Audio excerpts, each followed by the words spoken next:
Chapter 22. More Troubles in Nagpur Jail. The jailer was promoted as superintendent and sent to some other prison. He was replaced by a jailer who was also an Englishman. The first thing he did after resuming duty was to cow us down by making us obey humiliating orders. The superintendent encouraged him to be strict with us. The first order he gave was that we would be Jailer, how is it an insult to your religious sentiments? You are giving us knickers instead of kach, special shorts. If this is not a deliberate insult to our religious sentiment, what else is it? Jailer, one of my assistants has come from the Punjab. He says that these types of knickers are given in Punjab jails. The kach is a special type of shorts which is also one of the 5 symbols. Soon there came the Punjabi assistant jailer, who, though apparently a Sikh, was a renegade from Sikhism. Assistant jailer. Outside the prison, all Sikhs wear this type of knickers these days. Kartar Singh, Sikhs may be wearing knickers, but they still do not call a knicker a kach. It is all a concocted story. A Sikh cannot wear a knicker in place of the kach. Soldiers sometimes wear official knickers over the kach. You might have seen them wearing knickers, but not the kach which they wear under it. We are not prepared to replace our kach we are wearing with these clumsy knickerbockers. Assistant jailer, I have seen many Akalis wearing knickers during the Akali movement. I have seen them bathing with them. Kartar Singh, have you seen everyone wearing knickers or kach? Assistant jailer, some of them were wearing knickers, and some others were wearing kach also. After all, they are made of cloth. Why not call them knickers? Is a knicker, and a catch is a catch. Assistant jailer, what is special about a kach? You have to admit and face the fact that a knicker is not a catch, and a knicker cannot be called a catch. Assistant jailer, like me, call a knicker a kach. What difference does it make? It is only a question of changing the name. Your assertion is a false concoction which we do not accept.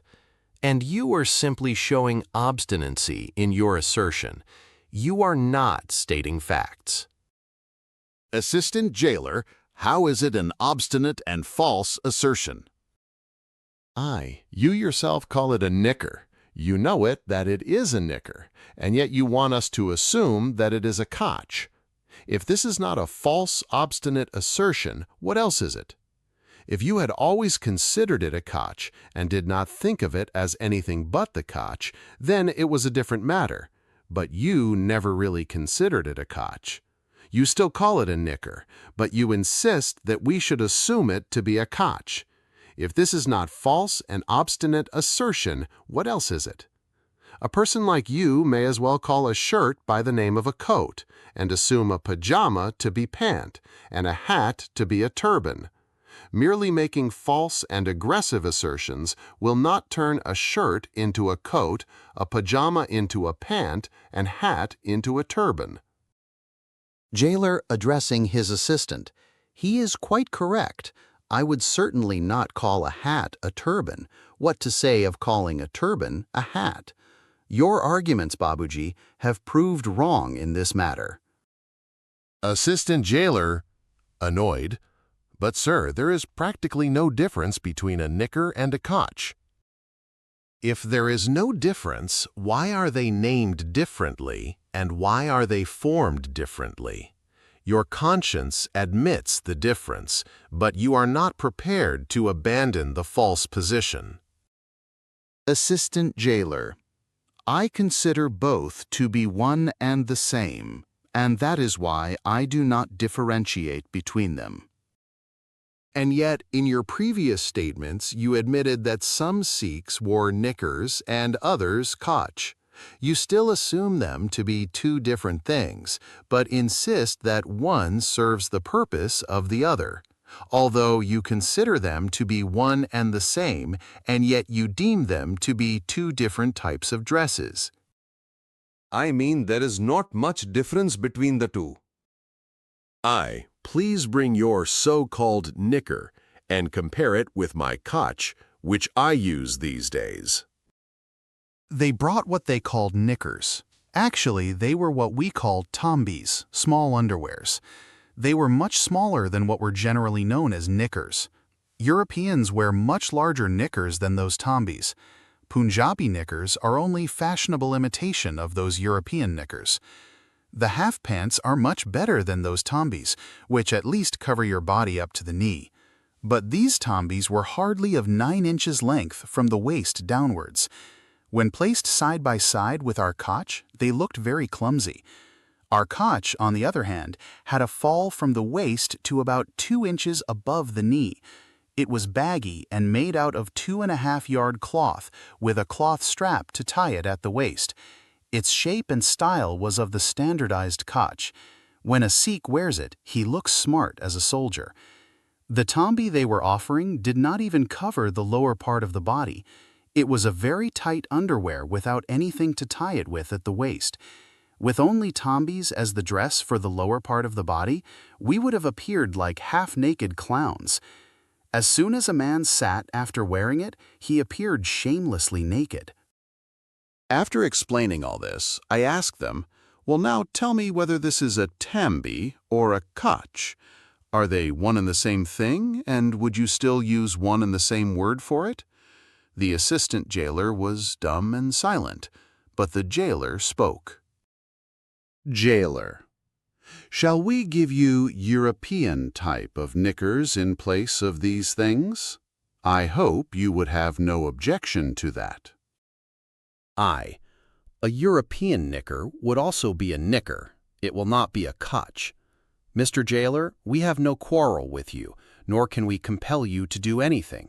European knicker is a European dress, and good for you, but our dress is the kach, and that is what we want. If you do not wish to give us the kach, we can get them from our homes, or from the Shromani Gurdwara Parbandak Committee. But we will wear only the kach. We will not wear either the half pants or knickers, nor these tombis.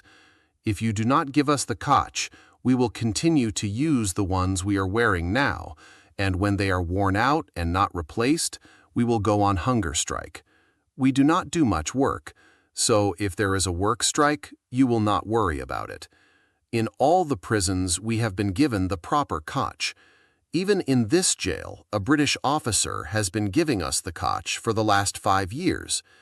Now, to annoy us and harass us, you are causing this trouble. How can those tombis and knickers ever be considered as kach of the Sikhs? Their size and style are as different from each other as that of the pajama and the pant, or a shirt and coat. One cannot serve the purpose of the other. We will wear nothing other than the kach of the Sikhs style. That is the only underwear known as kach. Then the assistant jailer opened his mouth. Assistant jailer, supposing we give you knickers of large size, which you tie not with the belt, but with a string. This will serve your purpose. The question here is not of serving the purpose. What we want is our kach. Why give us knickers of greater length, and why not straight away give us pajamas or salwars? If by merely tying a string, a knicker becomes a kach, why not give us gagras with strings to serve the purpose of belts? You are only extending ugly arguments to cause trouble to us. What do you get out of it? Kartar Singh addressing the jailer. The SGPC has already sent to you piles of kachas for us which you are keeping locked up. Better give them to us and save unnecessary expenditure of the government to prepare new ones. Jailer, angrily, who told you that the SGPC has sent the kachas for you and they are lying with us? I do not know if any kach has been received from anywhere. Kartar Singh, the kachas sent by Sikh organizations are still lying in your office. Not one or two, but more than 24. If you want to know where they are, I can accompany you and point out the cupboard in which they are locked up. The jailer was nonplussed. For a few minutes, he was speechless. Well, Kartar Singh, do you have any spiritual powers to know such things? Or do you have some informer in the office who passes on to you the secrets of our office? Kartar Singh, the question of having informers or any particular occult powers does not arise. The very fact that you have questioned the source of my information proves that you have the kachas of the office. There is no shortage of the kachas, and we can use them for years.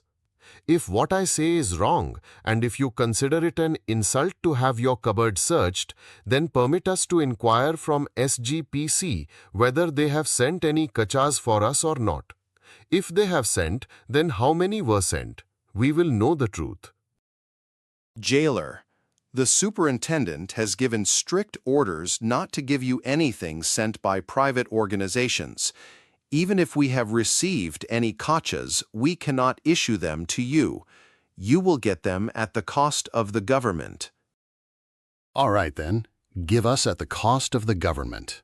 You must, however, return the kachas which SGPC has sent to you. Jailer, we will give you striped cloth made in jail, and you can get them stitched by the prison tailor. We have no objection to cloth made in the prison, but it should not be striped. It should be plain cloth, of the type issued to us before. It should also not be very coarse. Jailer, if you object to the stripes, we will remove them all. How will you do that? Jailer, we will color them black, so you will get plain cloth without stripes. By plain, we mean that it should not be colored, nor should it be striped or checkered. When we object to stripes and color designs on the cloth, how can we accept colored cloth for kach? Sikhs do wear colored turbans, blue and black being favorite colors.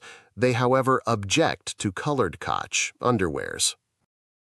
Assistant Jailer, all the Akalis wear black kachas nowadays. Kartar Singh, they wear black turbans, but they certainly do not wear black kachas. Assistant Jailer, I saw them wearing black kachas only a week ago. Kartar Singh, we do not believe it, nor is your assertion worth believing. Assistant Jailer, supposing we secure from SGPC Amritsar permission to allow you to wear black kachas, what then? If both Akal Takat Amritsar and Takat Hazur Sahib Nandar issue orders to us to wear black kachas, we will wear them at once. Kartar Singh, addressing me, Bhai Sahab, do you think Akal Takht can ever ask the Sikhs to wear black kachas? These people are concocting misleading stories. How can we trust these people that they would ever inquire from the Akal Takht? They may even forge a hukamnama, edict, and show it to us. It is possible that they can concoct any number of stories, but I do not believe they will be able to forge the seal and signatures of the Jatadars of the Takhats. Kartar Singh, that is right. Addressing the jailer, do you accept the proposal, Jailer Sahib? Jailer, we shall not only write to them, but inquire from the Jathadar telegraphically about the matter. But you must mention the name of Bhai Sahib Randhir Singh. You must make it clear that Bhai Sahib Randhir Singh and his companions object to wearing black kachas. The jailer accepted the proposal, and within a week we were shown the new orders stating that we would be given the type of kachas we want. We had come to know that the decision was in our favor, but we did not know who convinced them. Victory was ours in this fight for our right to wear one of the important Sikh symbols. My children meet me for the first time. We always had troublesome disputes with the jail authorities about letters and interviews with visitors. They were never sincere or true to their promises and assurances. They never gave us the facilities to write to our relatives, to which all political prisoners were entitled.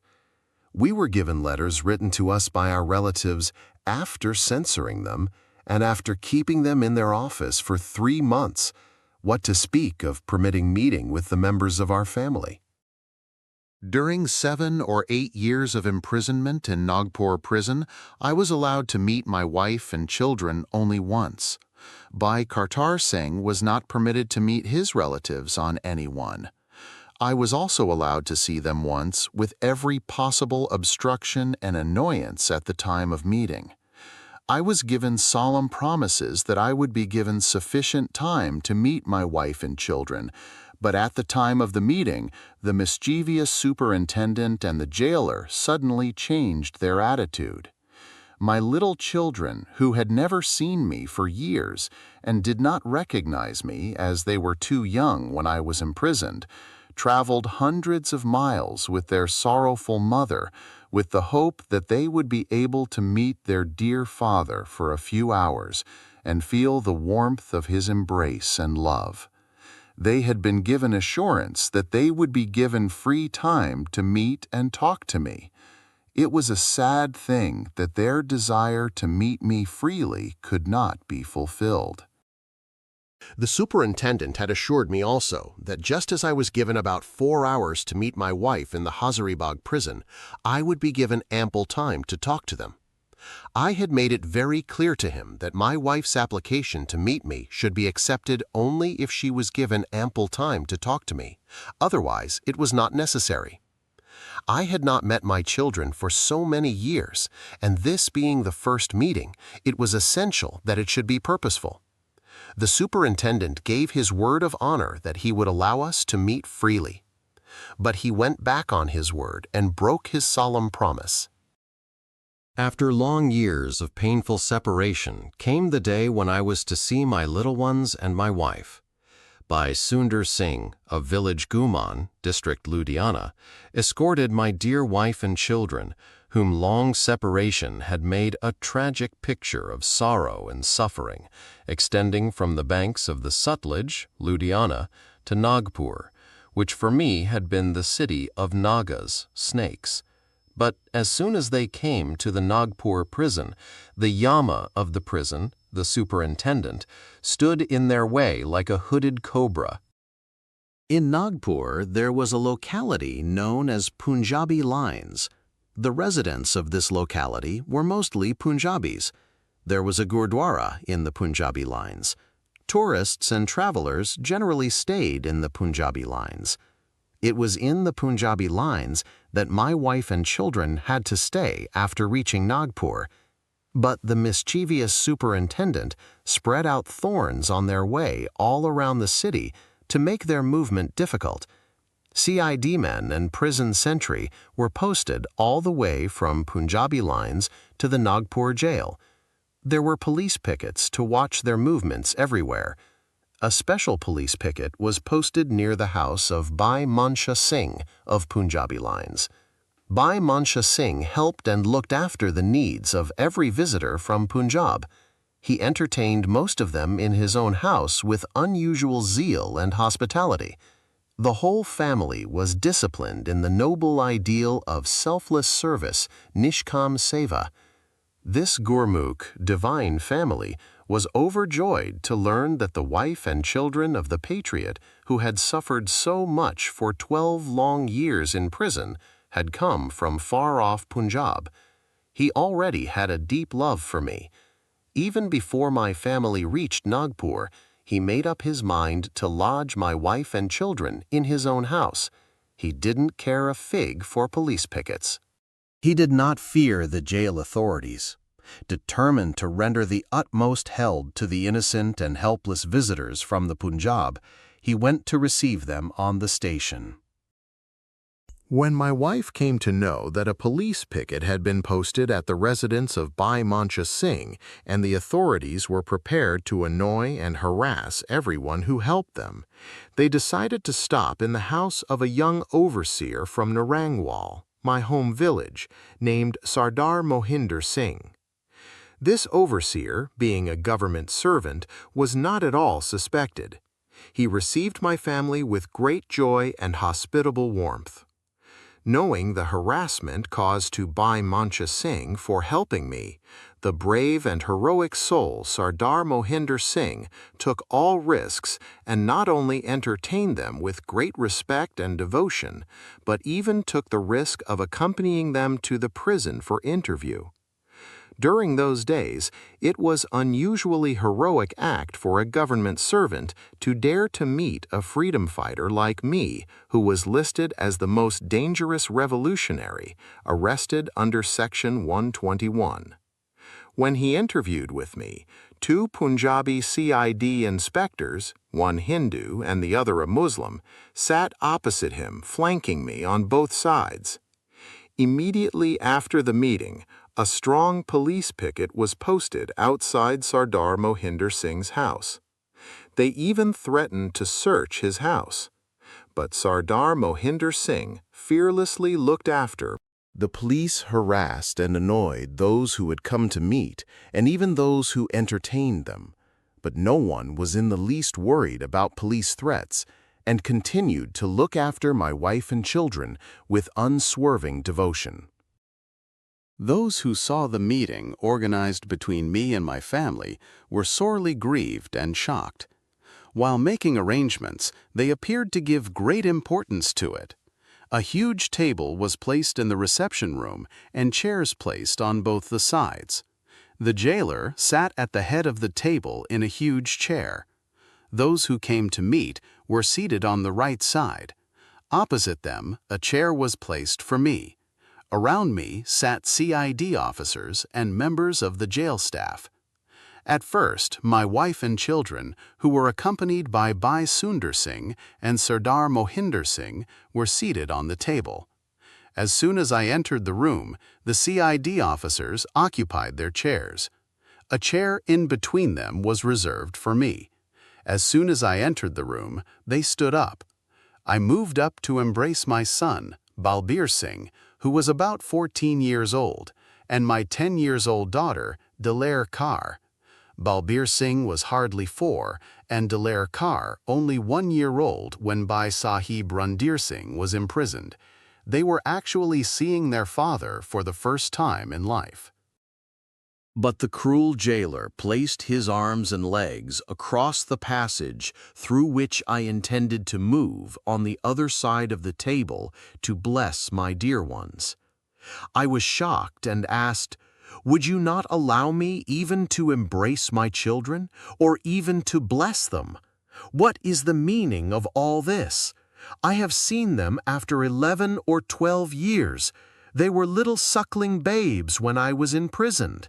How is it that I cannot give a little love to them in this first meeting?"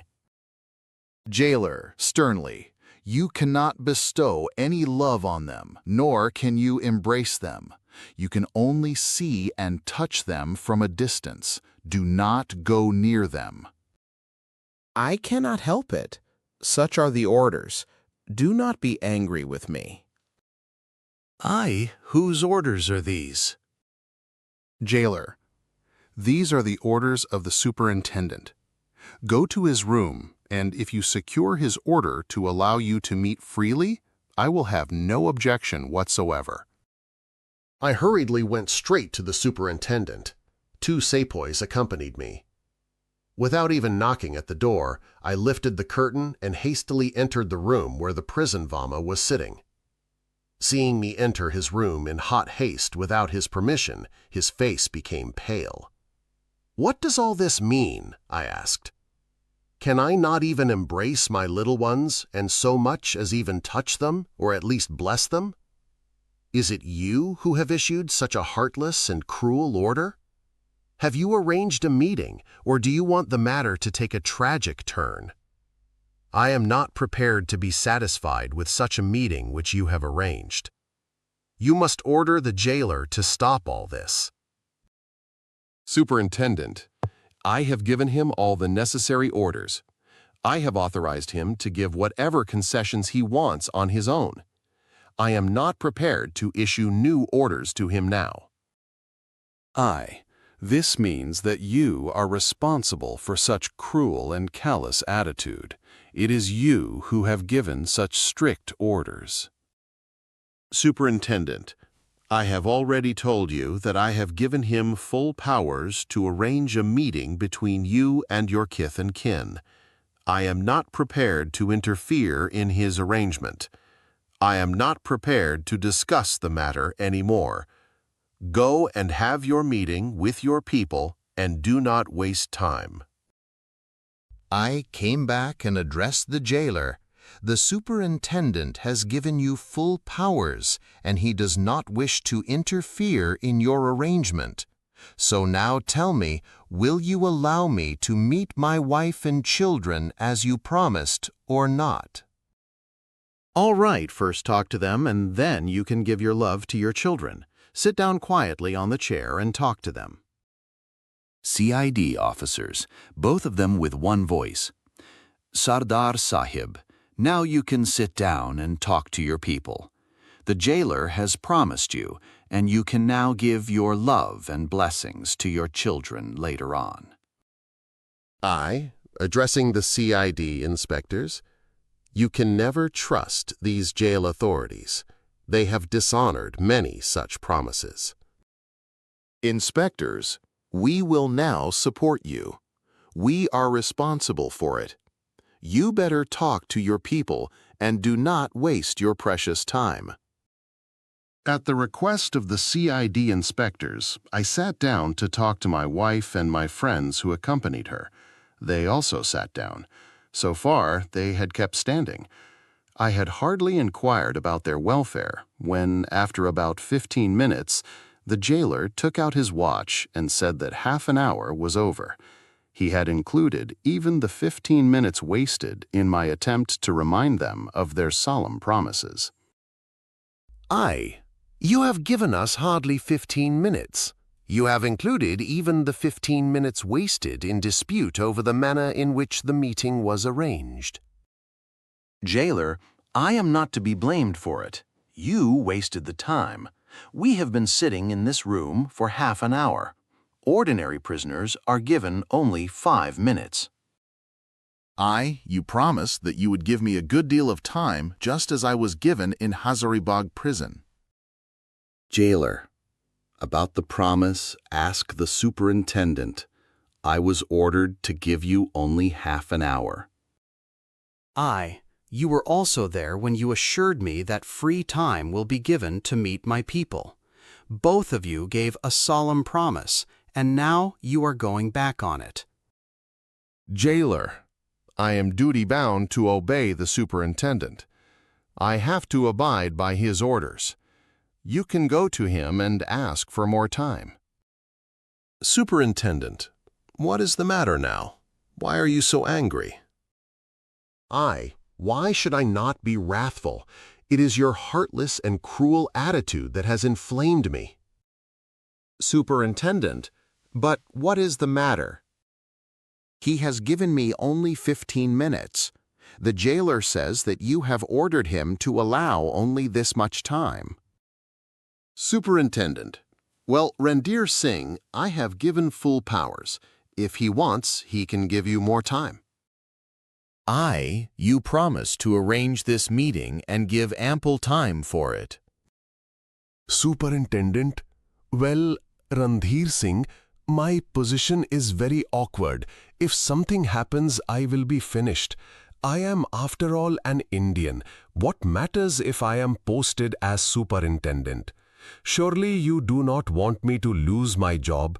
You know what happened when Master Mota Singh's relatives came to meet him? Long articles were published against us. I saved my skin with great difficulty. Even God fears you people. Go and settle the issue with the jailer. He is an Englishman. He will handle the matter as he likes. If he gives some more time, take it with a gentle approach. I am not going to beg him for more time, nor am I going to appeal to him again. I have to fight for my rights. Remember, you people will have to suffer bitterly for all this injustice, cruelty, and callousness. So saying, I came out of the room. By the time I came back, the jailer had softened a bit. On the recommendation of the CID inspectors, I was allowed to talk for 15 minutes more. But what could I talk in so few minutes and seconds?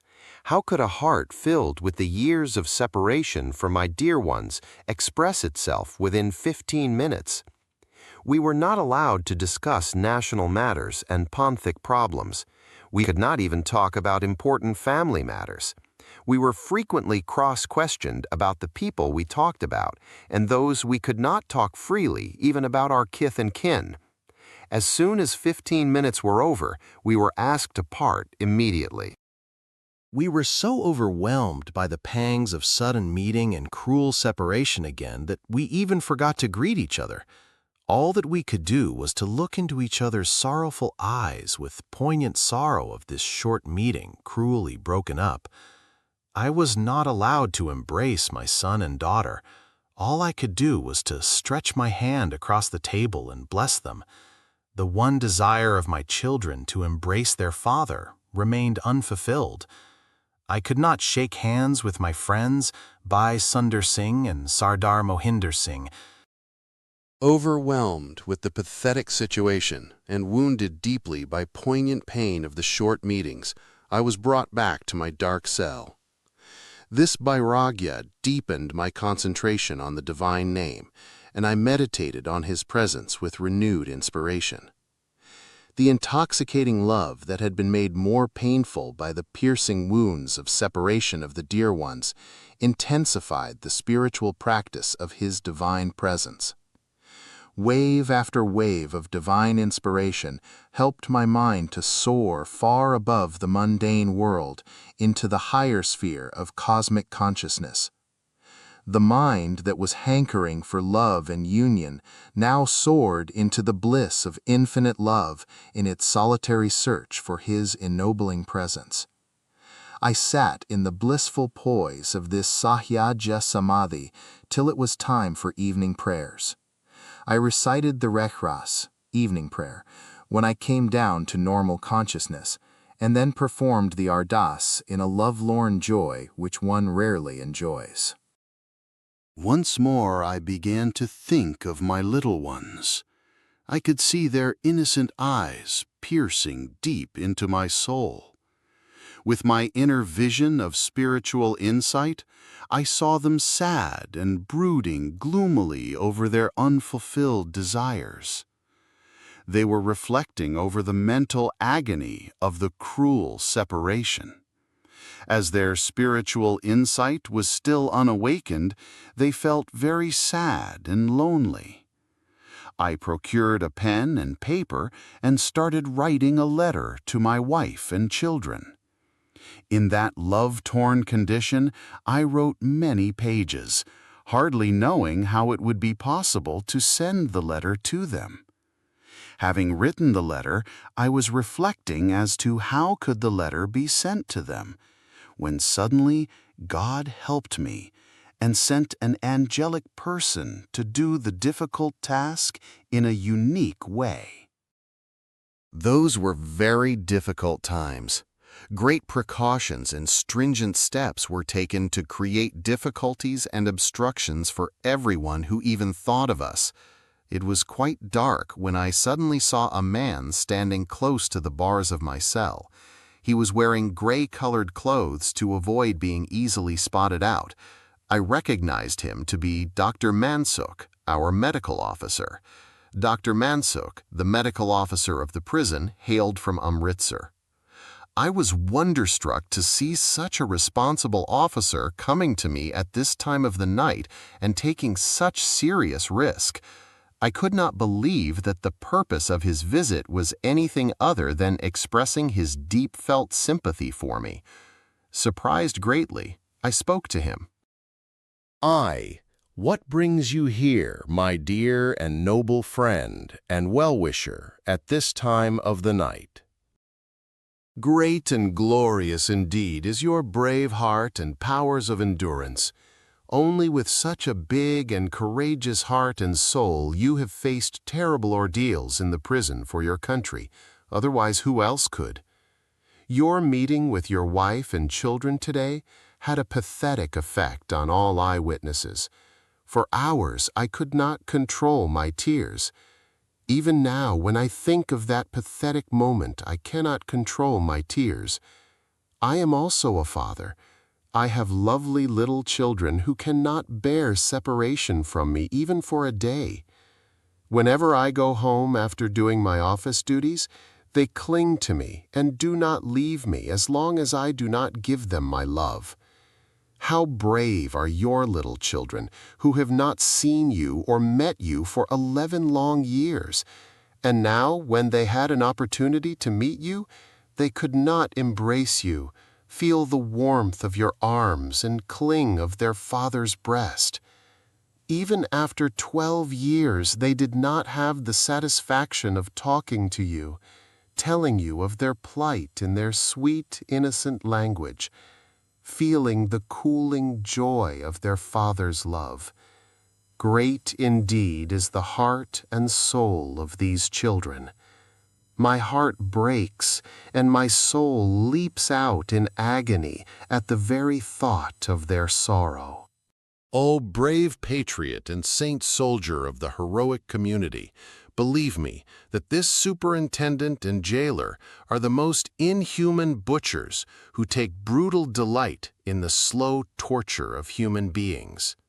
Before they kill anyone, they take sadistic delight in seeing him groan under torture. Their conscience is dead. There is not a trace of pity or compassion for the suffering of other people in their hearts. Even now, my heart is full of sorrow. If you wish to convey any message to your people, let me know. I will take it personally.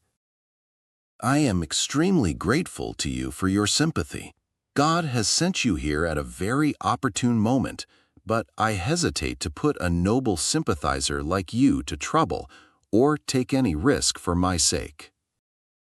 Dr. Mansook, just tell me what is to be done, and I will do it even at the risk of my life. My noble and compassionate friend, there are police pickets all round and every crossing on the way. How will you reach the place without being questioned or searched? Dr. Mansook, please tell me where I am to go. Do you want me to go to the place where they are staying? Do not worry about me. Wherever they are, I will go like lightning and find them and convey your message. I know that there are police pickets everywhere, right up to their house. But I will disguise myself, go on a bicycle when it is pitch dark, and pass through the police pickets like lightning. I will go at all cost, even if I have to go in the middle of the night. The letters which I sent out through him, or even those sent later through the authorities, would be of great interest for the devotees of truth. The cruelty and the brutality of the prison authorities is vividly painted in them. To soothe us down a bit and to calm down our wrath on not allowing us to meet our relatives, the prison authorities suddenly gave us permission to write long letters to our homes. We could write everything in those letters, provided nothing was written against the jail authorities. We were permitted to write only 2 letters in 3 months. Even if I wrote letters of 30 pages, the jailer did not object. After showing inhuman cruelty, they now wanted to create a good impression. But they sent these long letters after getting them censored. Those who censored the letters actually could not read them. They were expected to translate the whole letter word by word, but it was an impossible task for them. Only one who was expert in reading and translating Punjabi language and Gurmukhi script could translate them.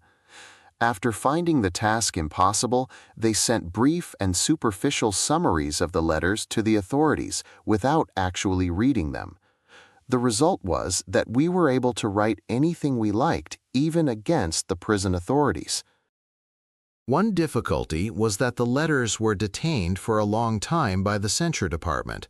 Only when we sent a number of reminders were they sent to the deputy commissioner to be posted to our people. Their replies were also received through the deputy commissioner after being censured. Thus, reply to a letter was received after 3 months, and it is only after 3 months that we were allowed to write another 2 letters. We objected to these long delays and even reported the matter to official and non-official visitors. We demanded that at least the letters written to our wives should not be censured. No one took that matter seriously. Verbal and formal promises were given, but no one took up the matter. Anyway, by the grace of the Guru, days passed in inward peace and in high spirits. We never submitted to any coercion or threat. Birth of an illegal child in the prison. We overlooked many atrocities perpetrated by the jail authorities, but at times we had to take stern action to expose their brutalities. A woman prisoner undergoing imprisonment for 4 years gave birth to an illegal child. The face and eyes of the child revealed that it was offspring of a white man. The Indian members of the prison staff were terribly shocked, but they were afraid to bring the matter to the notice of the higher authorities. They grumbled and moaned the tragic incident, but dare not tell anyone. At last they sought our help and told us the whole story. On hearing about this terrible affair, we were greatly shocked and stunned. We were determined to fight and expose these people. During these days, Master Mota Singh also was brought to our prison for about a year. He also endured great hardships, but he lived in the prison fearlessly, fighting against injustice. He was shocked to hear the story and was restless. He was about to take a very strong line, but we requested him to allow us to probe the matter. With great difficulty, we convinced him that we should first bring the matter to the notice of the superintendent. When the superintendent came on a round, we warned him that horrible things were happening in his jail. We would not tolerate such bestial cruelty and ill treatment of innocent Indian female prisoners. The superintendent sidetracked the issue by saying that the woman was suffering from abdominal tumor. There was nothing wrong. But falsehood has no footing. We might have believed it to be a tumor case, but on the 3rd day suddenly we received another shocking news that the illegal child had been murdered at night, and early next morning he was burnt to ashes. We also heard the weeping of the woman from the female ward of the prison. Now we were convinced of what had actually happened. We were now waiting for the prison officers to take them to task when they came on a round. We were aflame with uncontrollable anger over such inhuman cruelty. We soon saw the superintendent and his staff coming towards us and discussing some matter between themselves. We overheard a little conversation between the deputy superintendent and the jailer about the incident, which was as follows. Deputy Superintendent, when we went to the female ward on a round, the child was hale and hearty. How is that he died suddenly at night? Jailer, the matron has reported that the child was sleeping with the mother, and in her sleep, the mother crushed the child under her body while taking a turn on the bed. Deputy Superintendent, this is unbelievable. Such a thing can never happen. The deputy superintendent had just uttered these words when he came close to us, so we decided to take him to task. So the tumor case really happened to be an illegal child, and now you cruel people have murdered him at night. After committing one crime after another, you now wish to get away by saying that the mother crushed the child under her body in sleep while taking a turn on her bed. Even animals do not kill their little ones like that, and you wish us to believe that an Indian mother did it. Have you ever heard that even a cow or any other animal crushing her offspring under her body? Do you think a woman can be so careless that she cannot take care of her child lying by her side? It is all a concocted story. How long will you hide your sins and crimes? We are now receiving news that the Sikh Panth is trying for our release, and we will be released soon enough.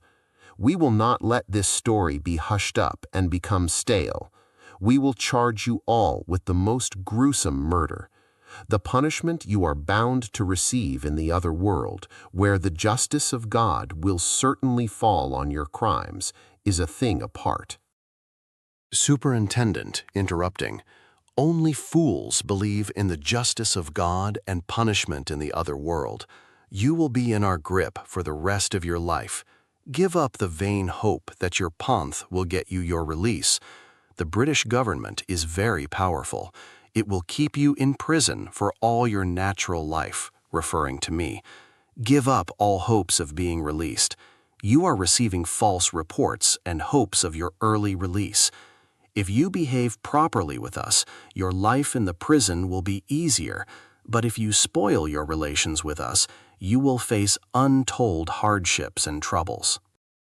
Master Mota Singh, it is criminals like you who will suffer humiliation and the worst punishment for your sins and crimes. We will see that you are punished for your crimes in this world only. If Bhai Sahib Randir Singh is imprisoned for life, will be released soon enough.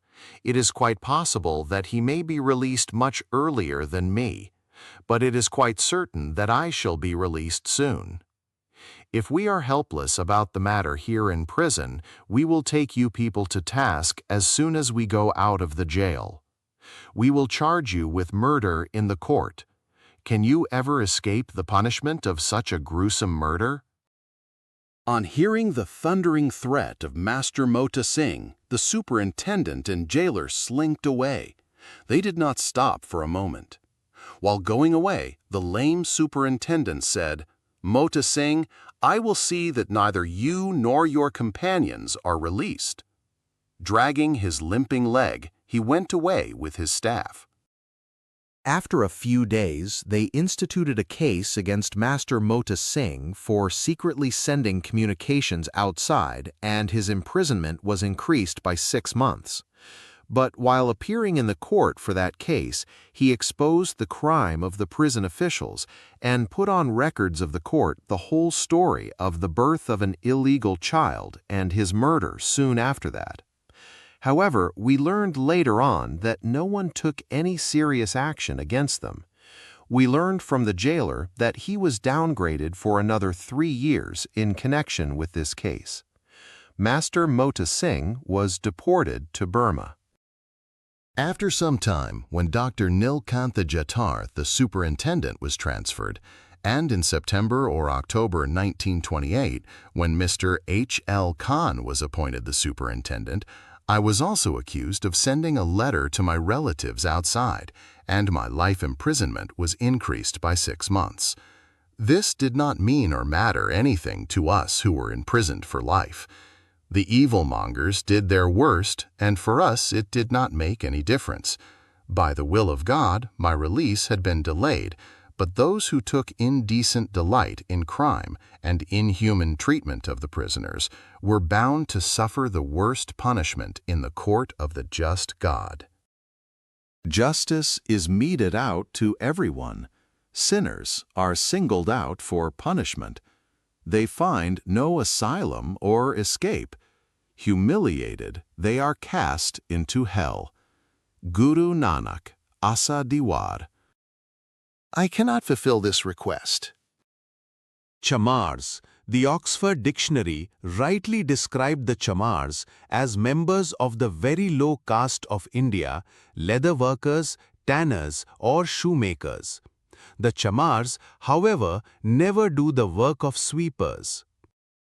The hobbling superintendent, Dr. Jatar, indeed committed such inhuman crimes that some of them are too shocking to be described. he will certainly be punished, and with his face blackened, he will certainly be cast into hell. I will relate only one more incident.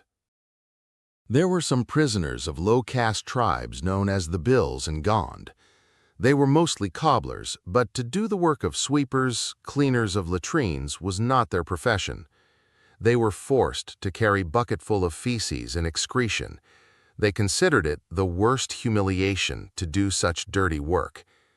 They lodged innumerable protests, pointing out that the bongis should be employed for this purpose, and they should not be forced to do such filthy work, but all fell on deaf ears.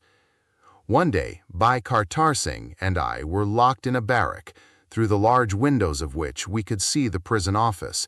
The superintendent was going on his daily round, and one of Ramji Das, a chamar, cobbler prisoner, was presented to the superintendent. He was accused of refusing to do the work of bongis. The officer who was reporting was a Shia Muslim. Superintendent, addressing the chamar. Well, why do you refuse to do the work of a bongi? Sir, it is not my profession. That is why I have refused to do this work. Superintendent, whose work is it? Chamar prisoner. Sir, it is the job of the bongis. Superintendent, what do you think you are? Sir, I am a chamar, cobbler. You can ask me to do any leather work. I will make and mend shoes. You can get any work done from me in the leather factory. I will not do the work of a bongi. Superintendent, will you not obey my orders? Chamar prisoner, humbly. Sir, I find it difficult to obey this order. You can make me obey any other order. Superintendent, I will make you obey this very order and get this very work done. Chamar prisoner. Sir, this will be excessive cruelty on a poor man like me. Superintendent, addressing the warder. No one should listen to his protests. Use force to make him obey the orders and compel him to do the work of the bhangis. He was first beaten, and then 5 or 6 bongis threw buckets full of feces and filth on his body. When he still refused to do the filthy work, he was ordered to be thrown into a drum of feces and filth. But the men failed to push him down into the drum. He resisted it stoutly with his legs. When he was out of control, a number of men stretched him on the ground, sat on his body, and poured the drum full of feces, urine, and filth on his head, and even attempted to put some of it in his mouth. We could not control ourselves. We came out of our cells and threatened to punish them. We shouted at Warder Manohar Lal, who was carrying out this filthy torture. "You dirty devil," we said, "do you dare to do all this in our presence? Stop it at once, otherwise it will go hard with you." On hearing our threat, everyone turned pale and slinked away, taking Ramji Das with them. The poor man's life was saved from further torture. We have not been able to forget this horrible sight until now. Many Beals were flogged and forced to do this dirty work. There are so many awful stories of the hellish treatment accorded to helpless prisoners that it is difficult to describe them all. There was a Mazhabi Sikh named Hardail Singh who was also forced to do this dirty work, but we secured him the right to wear Sikh dress. Letters from Nagpur. First letter.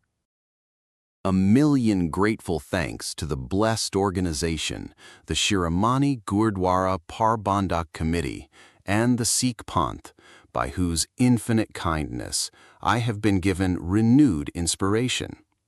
I am a sacrifice unto the great day when the whole Sikh Panth prayed for me, and this little creature, frail in body and spirit, was given boundless spiritual inspiration and courage. I am beholden every moment for that sacred moment when noble and enlightened Sikhs everywhere offered a prayer which destroyed all suffering and had such a magnetic effect on my disillusioned mind that the dead miraculously came to life. Otherwise, the oil in this frail body had very nearly been exhausted, and the flame was flickering and about to be blown out. I felt the miraculous influence of the prayer of the Sikh Panth in the prison, particularly when I was about to say my evening prayer, when suddenly my whole inner being was ablaze with strong spiritual waves from the unknown. Little did I know that every man, woman, and child of the Sikh Panth was concentrating on a fervent prayer for me, and their spirit was inwardly in unison with my lonely soul, and their heart was beating for me.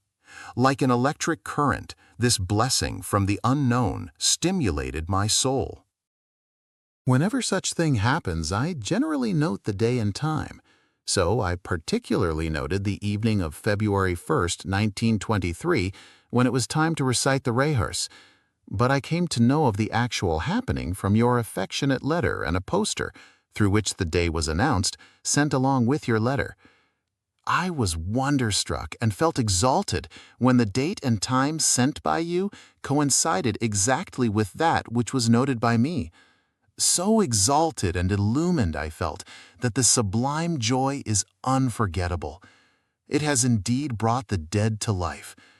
With the spiritual support I have received through this national prayer, not only will my soul remain strong, but this body will also safely complete the wheel of its destiny.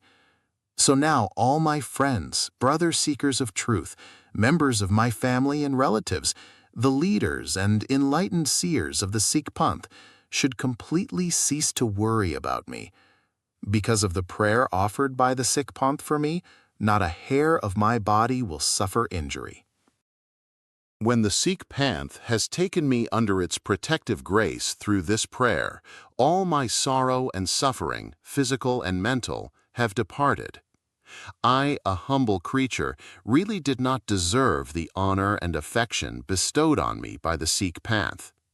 This compassion of the Sikh Panth and deep sympathy for me gives me perpetual joy and courage.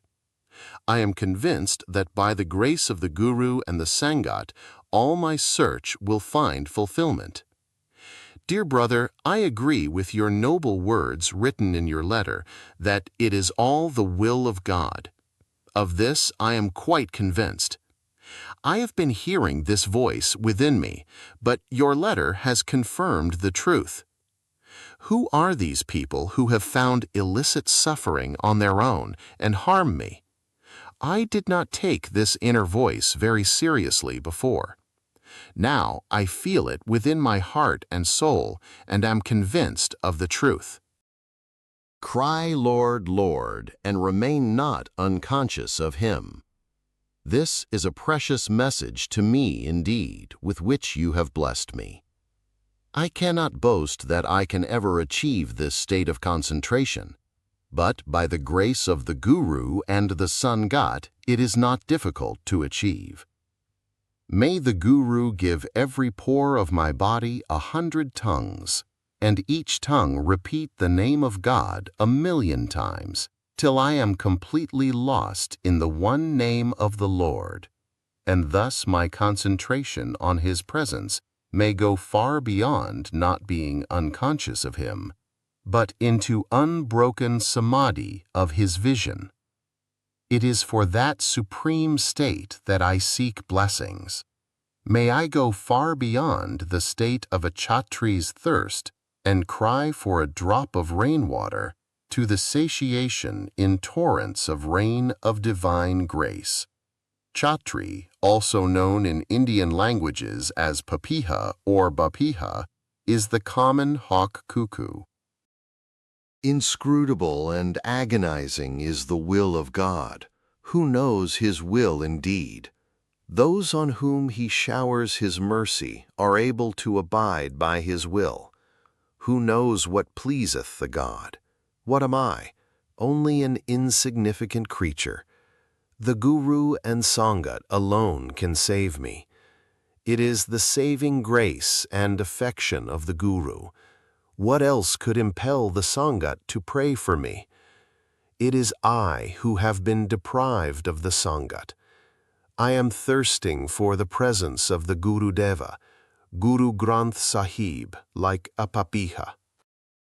Under the veil of his inscrutable will, men like Baba Ram Singh, the Namdari leader, have disappeared forever and never came back. Baba Ram Singh was the great Namdari leader who died in British prison in Burma under very mysterious circumstances. His followers, in spite of Baba Ram Singh's strong protests and instructions, organized themselves as a group of Sikhism, claiming Ram Singh to be the 12th Guru in succession to Guru Gobind Singh, 10th Guru. Never has history been so artlessly manipulated to prove this impossible fact as done by his followers after his death. The Sikh Panth resented it, but it is clear from Baba Ram Singh's prison letters that he never posed or desired to be called the Guru, least of all the spiritual succession of Guru Gobind Singh. Translator. What am I, a poor creature? Baba Ram Singh was unfortunately deprived of the loving grace of the Sikh Panth. I am more fortunate than him in this respect, that the Guru Panth has a deep concern for me. Whenever the Guru Panth needs me, it will acquire my services. With the loving grace of the Sikh Panth bestowed on me, I deem myself most fortunate. If I still think of myself as unlucky, it would be very ungrateful of me. But God and His created Sikh Panth are compassionate on ungrateful persons also. The mighty armed inspires mighty faith. I have kept with me the copy of the Shabad, which was recited after the Panthic prayer for me. You have brought so many things for me, but it is pity that fate does not allow me to use them. If you had come and met me at Rajamundry prison, I would have acquired everything. You could have met me as freely as you met me at Hajarbagh. The officers of Rajamundry prison were quite generous. Although they were Europeans, they were very noble indeed. They treated me with great respect and treated me as a saint. When I left the Rajamundry prison, they gave me a yellow turban, which I am now wearing, as a gift. The 1 year which I spent at Rajamundry prison was a year of great freedom and joy. Rajamundry was indeed a Rajmandry, temple of freedom for us. But God had ordained the troubles and tortures of this jail also. So be it. Sorrow and joy are by thy will, O Lord. If thou givest joy and happiness, I will think of thee. If thou givest sorrow and suffering, I will still think of thee. Letter number 18, written to Bhai Surjan Singh. Letter 2. I am convinced that the new gentleman who has come is Master Mota Singh. He has been sent here from Lalpur jail. The jail authorities have started torturing him also, just as they tried to compel us to stand up with hands stretched out and say, Salam Sahib, like slaves and beggars. He is also compelled to do so. This is the order from which trouble started with us. But Master Mota Singh is a brave and fearless patriot. He is not afraid of facing any physical suffering. His troubles will increase. God alone knows what may happen. Here the conditions are worse than what they ever were in Aurangzeb's Raj. All three of us are kept far apart. If you inform some members of the local council about the inhuman treatment accorded to the prisoners, then it is quite possible that Master Mota Singh may be saved from the cruelty we had to undergo, and no injury may be caused to his faith. Letter number 19. Letter 3. What is the use of taking legal action against these people? I leave everything to the court of God. He is the one who will justify, punish the bad, and reward the good. What is the use of taking revenge through law courts? I had to tell you everything. The manuscript of the book which I wrote is in the possession of the superintendent. He assured me that he would return it after getting read. He has promised to keep it safely. He cannot confiscate it. When he calms down, he will return it. Nagpur jail has turned out to be the dwelling of Nagas, snakes. Although they succeeded in breaking my vow by force, but the concentration and contemplation of divine name has deepened. My spirit soars high to the highest bliss and aesthetic joy. The inward sorrow of being forced to break my vow has indeed upset me, and I am grieved about it. But the inner illumination and spiritual exaltation has helped me to regain my poise. Soon, when I am completely absorbed in bliss of spiritual joy, traces of this sorrow will disappear. That day will indeed be a blessed day. But it appears on that day I may also be tempted to discard my body, if God does not will it otherwise. May God bring that day closer when my light blends completely with His light. Convey this message to all my friends, dear brother, that it is with such blessings of saintly souls that I, a dweller of the lower worlds, may be liberated. My strong request is that no one should come to meet me. The Sangat has already taken a lot of trouble for me. A friend named Bhai Raghveer Singh also came to meet me from Punjab, but was not allowed to meet me. Perhaps you know that Master Mota Singh is also subjected to untold tortures, but he is kept far apart. Even Bhai Kartar Singh is kept far apart. I have written and sent to you my life story, but you say that you have not received it. This has surprised me greatly. Now I end the letter here. Letter number 4. I have been delighted to know that the Panth has undertaken to clean the pond of the Golden Temple. Blessed are the Sikhs who have an opportunity to serve there in that divine service, Kar Seva. Blessed and fortunate are you all. The Guru said, "He who has served to dig the pond are beyond praise for their noble service." We in the prison here feel ourselves to be most unfortunate for not being able to participate in the holy task, and for the first time in my life I feel the burden of a misfortune which has deprived me of this service. Some evil lot of the past karma appears to have deprived me of this sacred opportunity to serve the Guru. One gets the opportunity to serve the Panth in many ways, but this opportunity comes once in many years.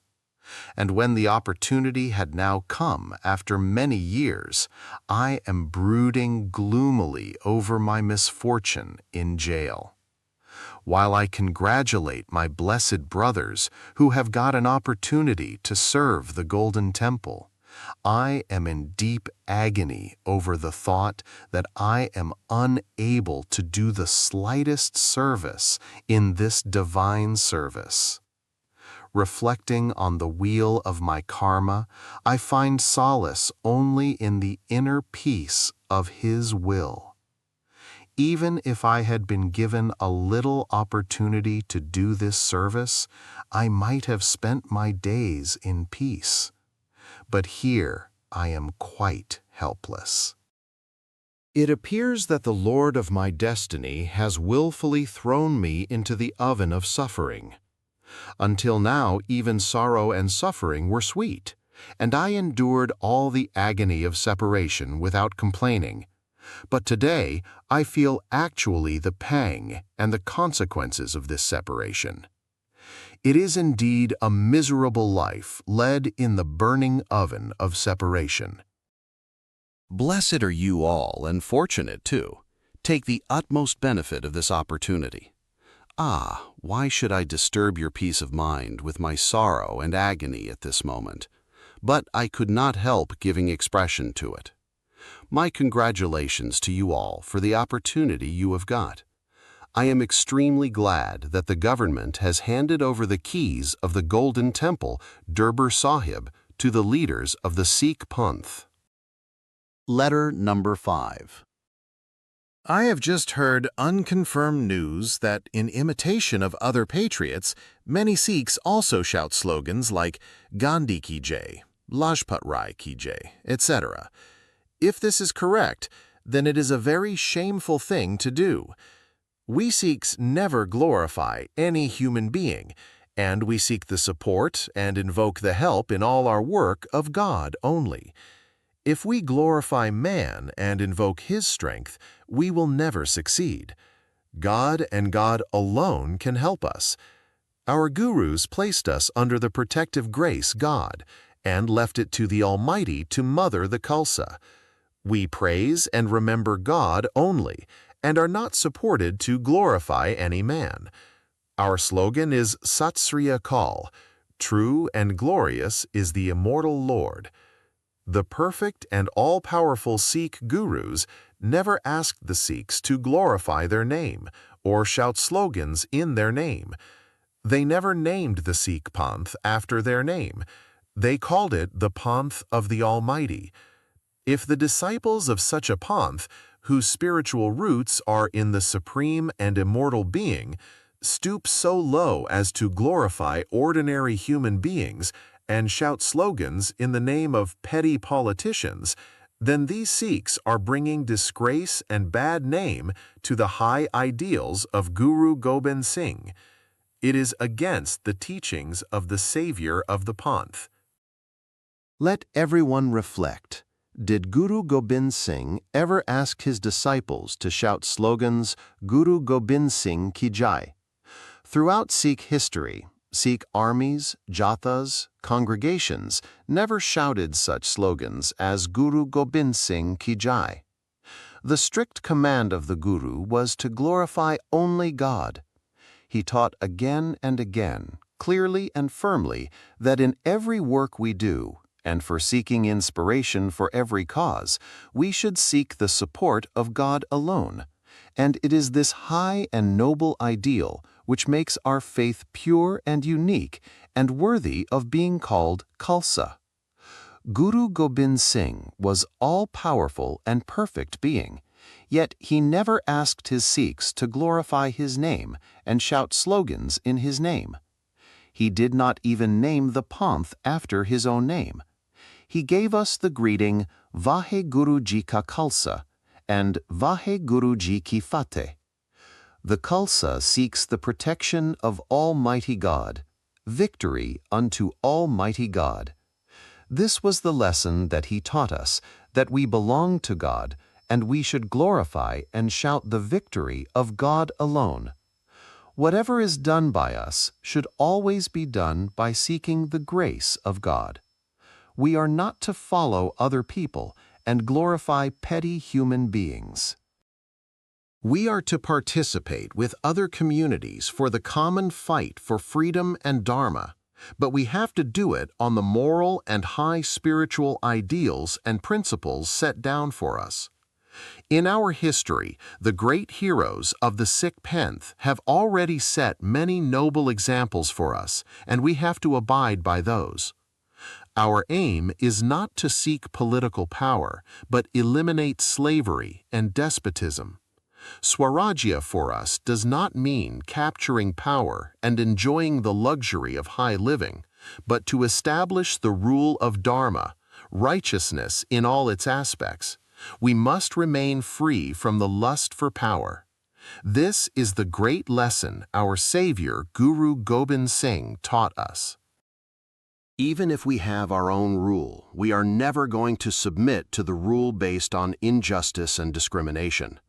Any government, native or foreign, which tries to suppress our legitimate demands and perpetrates tyranny and oppression and causes injury to our religious sentiments will have to face our opposition, and by the help of God we will uproot it. On seeing humanity living in peace and happiness, the Sikh should feel happy. On seeing humanity in sorrow and suffering, the Sikh should be grieved.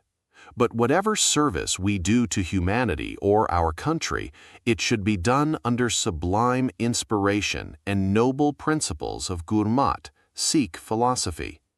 The light we received from our true devotion to God and the Guru should be the guiding principle of our fight for righteousness.